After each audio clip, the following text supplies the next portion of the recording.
There is a particular kind of silence that follows the security gate closing behind someone you love. The moment stretches. You are still standing there, but the relationship has already shifted. And then it comes. The tight throat, the blurred vision, the tears you promised yourself you would hold back. The first goodbye often feels disproportionate. You tell yourself, it's only a few weeks, or we'll FaceTime tonight. Rationally, you understand that this is not a permanent loss, and yet your body reacts as if something vital has been taken away. This is where we begin, not with logistics, not with reassurance, but with reframing, because those airport tears are not weakness. They are evidence of attachment.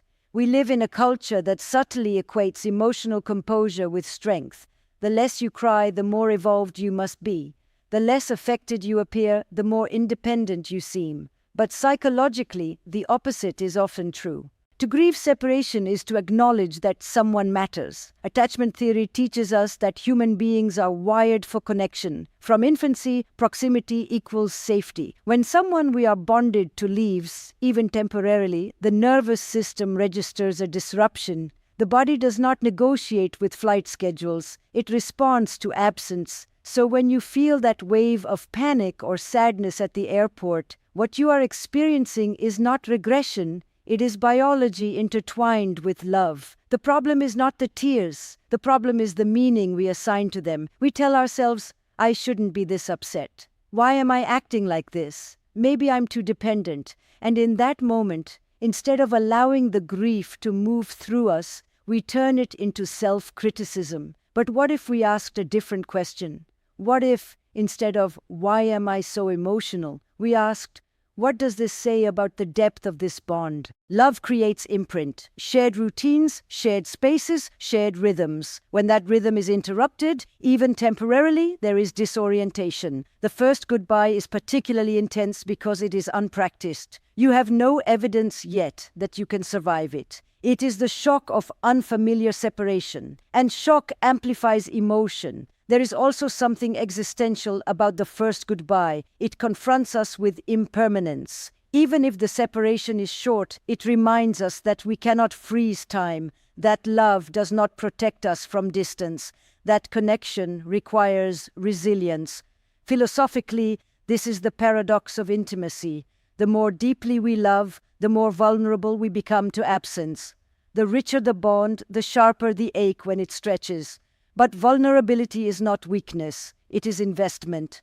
The tears at the airport are not a failure of independence, they are the cost of caring. And yet many people attempt to manage this cost by numbing themselves. They detach prematurely, they minimize the bond, they intellectualize the departure. It can look composed, it can even look mature, but often it is fear disguised as strength. True emotional maturity is not the absence of tears. It is the capacity to feel them without being consumed by them. When you allow yourself to cry, you are not collapsing. You are metabolizing the change. You are telling your nervous system, yes, this hurts, and I can survive it. That distinction matters, because if you interpret your grief as fragility, you will try to avoid future attachment. You will love cautiously. You will keep one foot out the door. You will confuse emotional distance with resilience. But if you understand grief as proof of love, something shifts. You begin to see that pain is not the opposite of connection, it is its shadow. The first goodbye is a rite of passage in any meaningful relationship. It asks, can you tolerate the discomfort of distance without rewriting the story of the bond? Can you hold both truths at once? I miss you deeply and I will be okay. This duality is the foundation of secure attachment. Secure attachment does not mean you do not cry. It means you trust that the relationship endures beyond physical proximity. It means you believe in continuity even when you cannot see the person in front of you. The first goodbye is not just about separation from the other. It is also about your relationship with yourself. When you walk away from that gate still wiping your eyes, you are stepping into an unfamiliar space alone. There is courage in that, quiet courage, the kind that does not look heroic but is transformative. You are learning that love can stretch without breaking. So the next time you find yourself at an airport, heart heavy, tears threatening, pause before you judge yourself. Recognize what is happening. Your body is honoring a bond. Your emotions are marking significance. Let them. Because the goal is not to love without pain. The goal is to love so fully that even pain becomes meaningful. And when you understand that your tears are not a sign that you are weak, but a sign that you have loved well, you stop trying to suppress them, and you start trusting the strength beneath them. Grief is not the opposite of love. It is love, proving its depth. After the tears, after the final wave, after the text that says, "I'm boarding," something else begins. The shock of physical absence. It's subtle at first. You walk back to your car alone. You reach for your phone out of habit. You open your door at home and instinctively listen for a voice that isn't there. The body continues the choreography of togetherness long after the other person has left the room or the country. And this is where many people become confused by the intensity of what they feel. Because the mind understands distance, but the body does not adapt at the same speed. We underestimate how much of love is physical rhythm. It's not only the conversations or the shared values, it's the micro-interactions, the touch on your lower back, the sound of them moving in the kitchen, the way your nervous system settles when they sit beside you.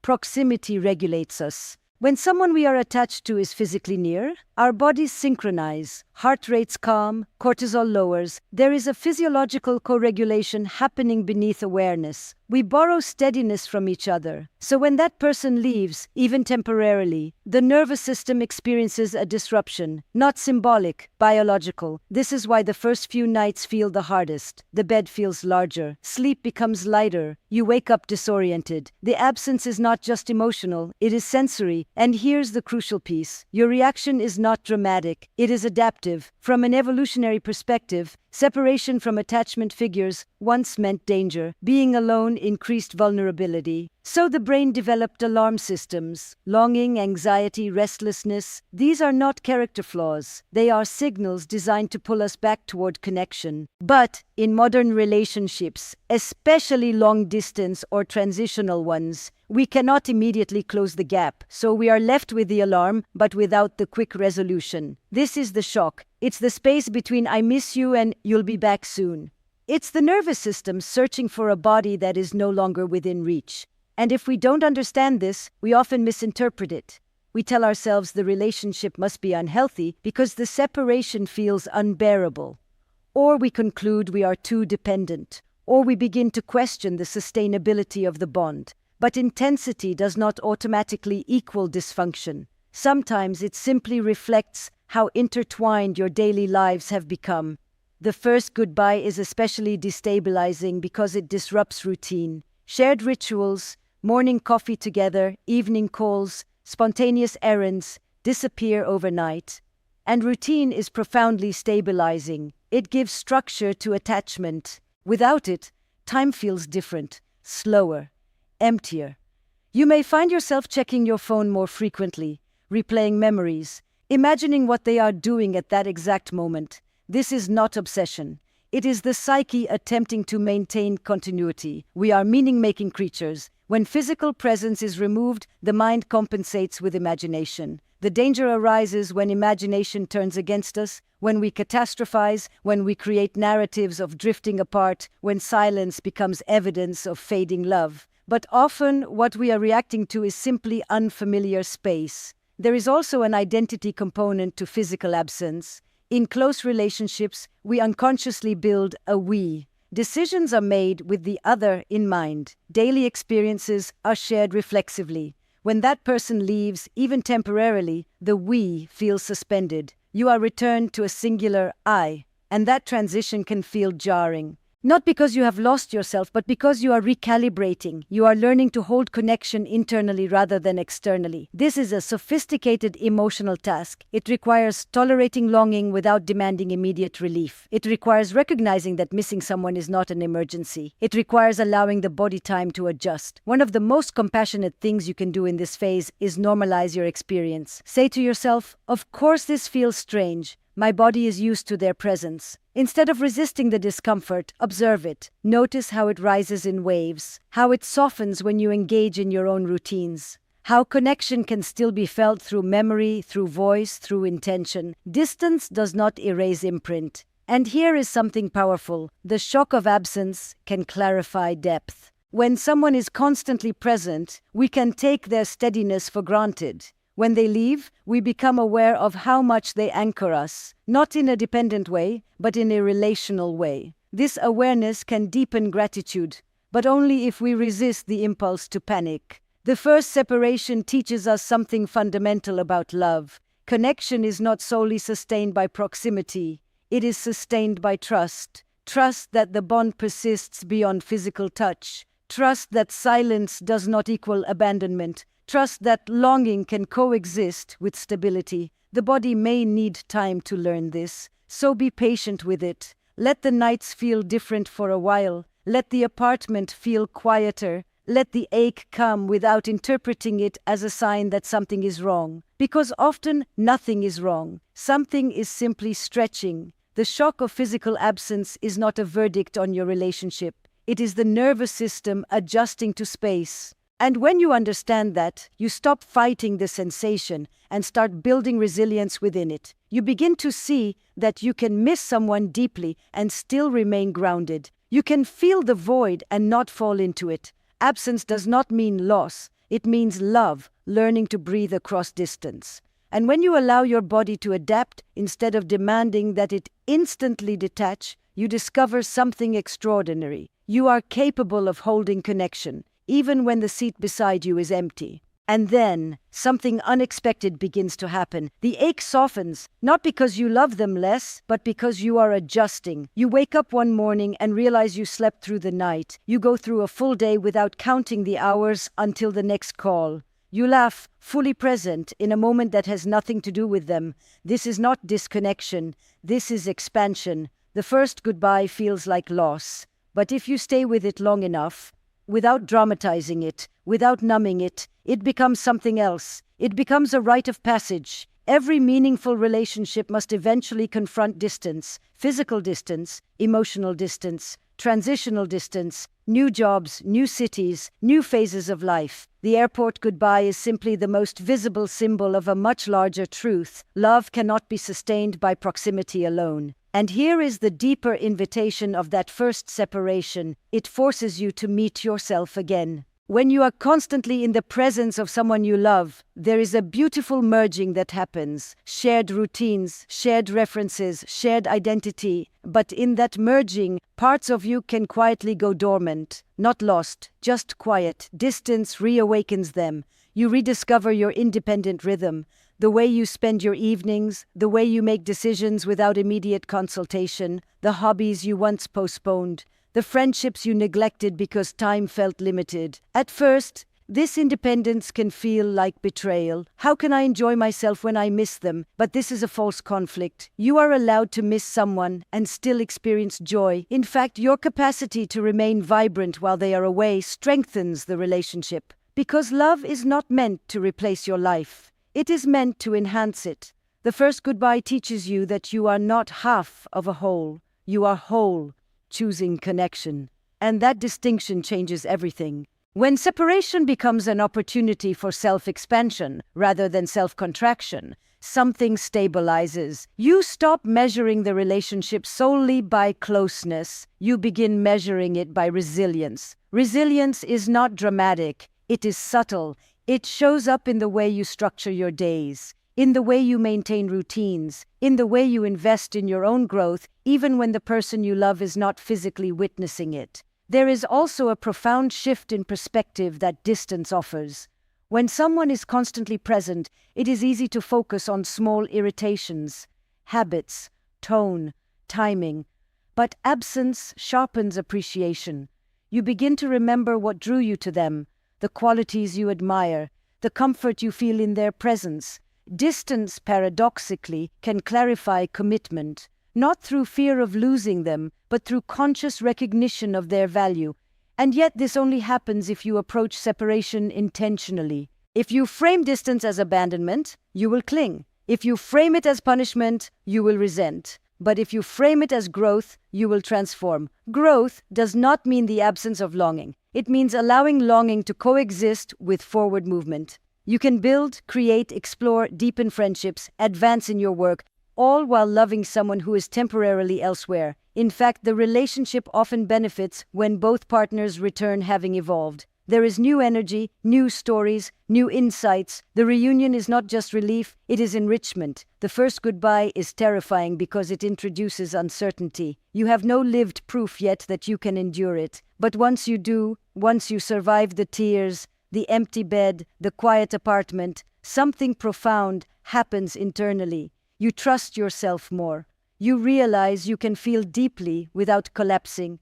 You can miss someone without losing yourself. You can love without constant reassurance. This self-trust becomes the foundation for all future separations, not only romantic, but existential, because life will separate you from many things: people, places, versions of yourself, the skill you develop at that airport, the ability to hold grief and strength simultaneously, will serve you again and again. The first goodbye is not just about them leaving. It is about you staying grounded, staying open, staying committed, not only to the relationship, but to your own growth within it. And perhaps that is the quiet gift hidden inside the airport tears. They mark the moment you realize that love is not about eliminating distance. It is about expanding your capacity to hold it. So when you find yourself at that gate again, whether literally or metaphorically, remember this: separation is not the end of connection. It is the test of its depth. Once the initial shock settles, a more nuanced challenge begins.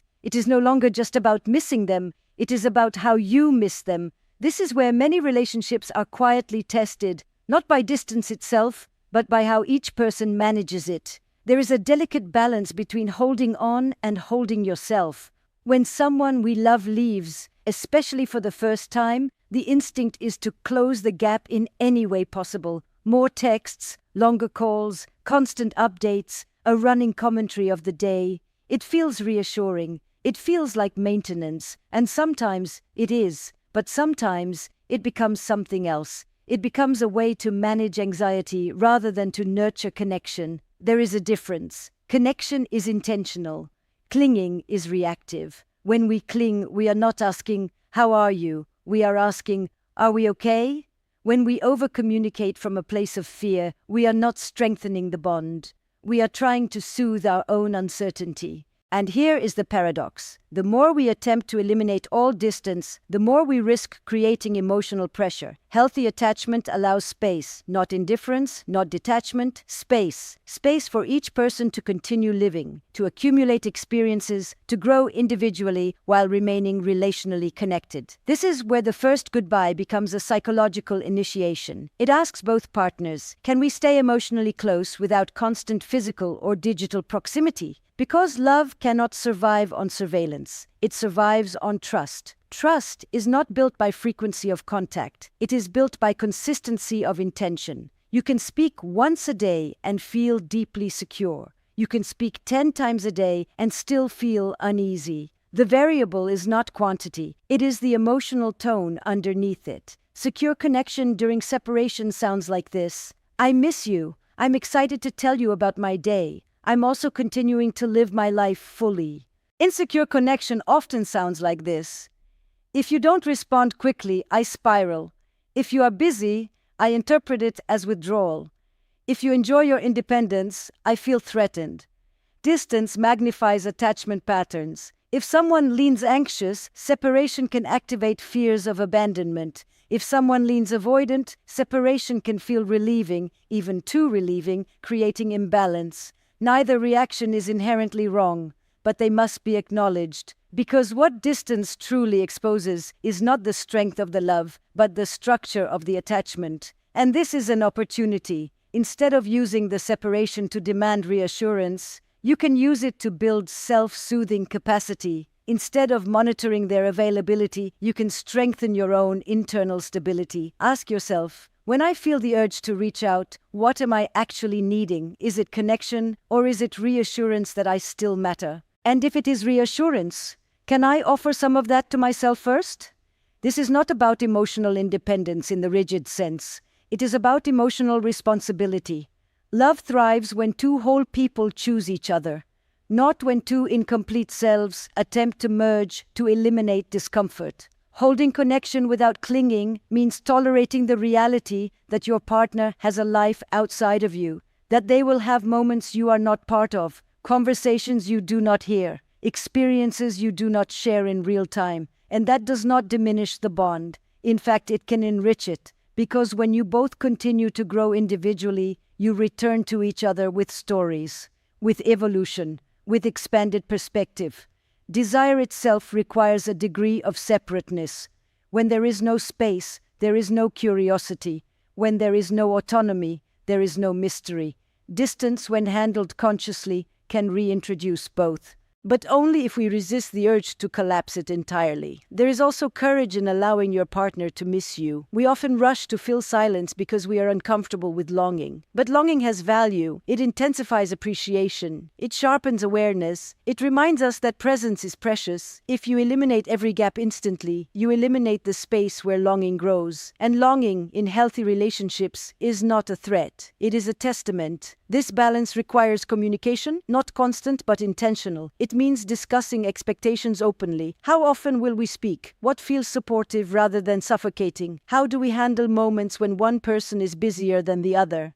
Clarity reduces projection. When you know the framework, you are less likely to invent stories in its absence. But even with agreements, there will be moments of insecurity, moments when the silence feels heavier, when a delayed response triggers doubt. In those moments, pause before reacting. Ask yourself, am I responding to reality or to fear? Because the way you manage those moments will either build trust or erode it. Holding connection without clinging is ultimately about expanding your capacity for both intimacy and autonomy. You can deeply love someone and still cultivate your own rhythm. You can prioritize the relationship and still invest in your friendships, your work, your passions. In fact, you must, because if your entire emotional ecosystem depends on one person's availability, distance will always feel destabilizing. But if your life remains textured, rich, and self-directed, separation becomes challenging but not threatening. The first goodbye, then, is not just about surviving the tears.